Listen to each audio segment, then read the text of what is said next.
Hey neighbor, it's me V.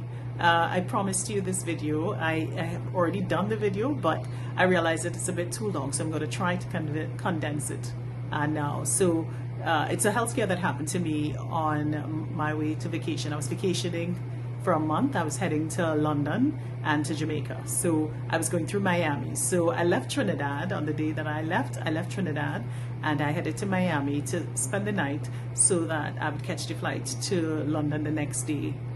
I had a very eventful day that I was leaving Trinidad, but that's a story for another time. So when I got to the airport, I remembered taking down my bag, and when I took my bag down, I started to really feel badly. I wasn't feeling myself that afternoon, but it felt even worse when I took my bag down. I got to the hotel hoping that I would get something to eat because I also hadn't eaten all day. I only had one small pastry, water, and tea. I went to bed. I got up the next morning hoping that I would get a really good breakfast.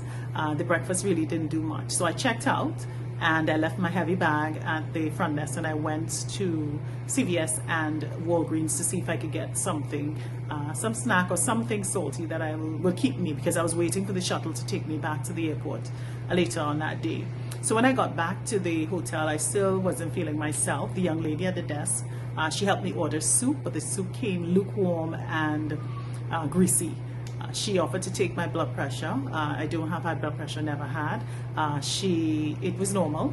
I was waiting in the lobby from that time on. I was talking to my family in London at the time, as well as my friends here on WhatsApp, keeping up to date. I actually reached out to one of my colleagues from grad school because the way I was feeling, I was thinking that maybe I don't feel to be on a flight for 8 to 9 hours. So I was looking for a backup if I couldn't make the flight. The young lady at the desk, she then came back and she took my pressure a second time and it was normal again. And she then said to me, I think we should just let the paramedics look at you before you get on the shuttle because you don't look like the lady who walked in here last night. And I saw the concern in her eyes, and so I opted that would be a good idea. So the paramedics came. When he got there, the guy who walked in, he came in and he saw me and he looked like, why are we here? This is not an emergency. So he then asked me to step outside because he didn't want to lift my shirt up in the lobby. I stepped outside and he was there with the gurney, and he told me, I could talk to his colleague who was seated in the ambulance. So when I walked into the ambulance, she just looked at me and she's with the same confused look. And she asked me if I've ever had a panic attack. I never had one. So she said, okay, well, let's just run the test and see. So she was just going through, looked like the run in the mill and, to dismiss me until she did the final test and she started to panic. And she looked at me and she was saying, I didn't expect this. She just kept saying that over and over. I didn't expect this. And she kept looking at the machine and looking at me because it just wasn't making sense to her. The young man who was packing up the gurney, he was now seated in my lap and he was putting aspirin in my mouth. And they were trying to get me to the hospital. When I got to the hospital, there was a team of doctors waiting. The doctors asked me what medications I'm on. I was not on any medication because I had no medical conditions that warranted such.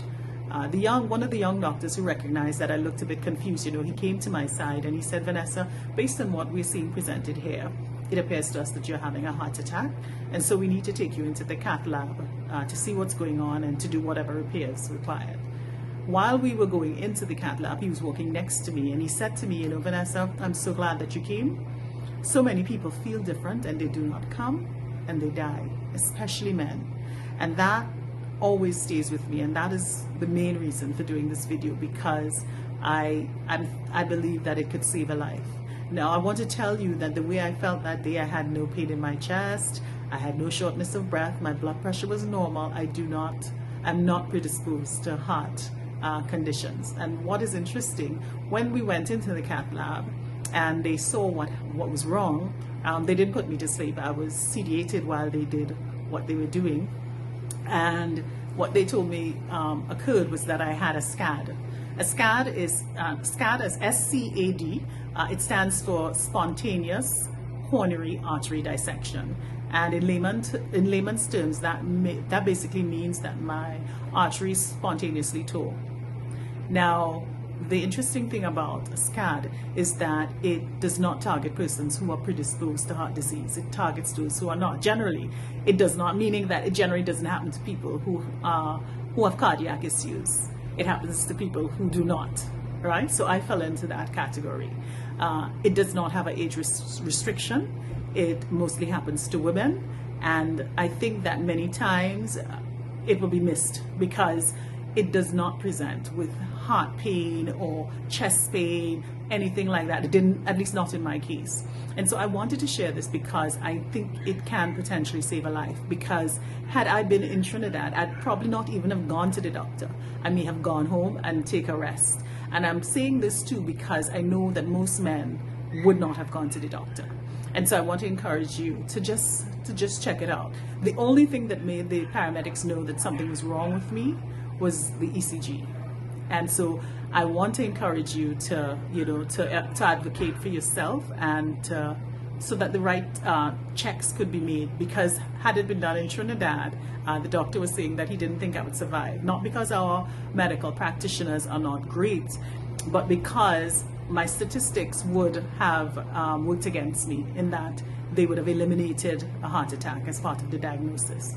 Feel free to message me if you have any questions. I am willing to share about my experience further. So you can direct message me or email me. I hope this helps. See you later.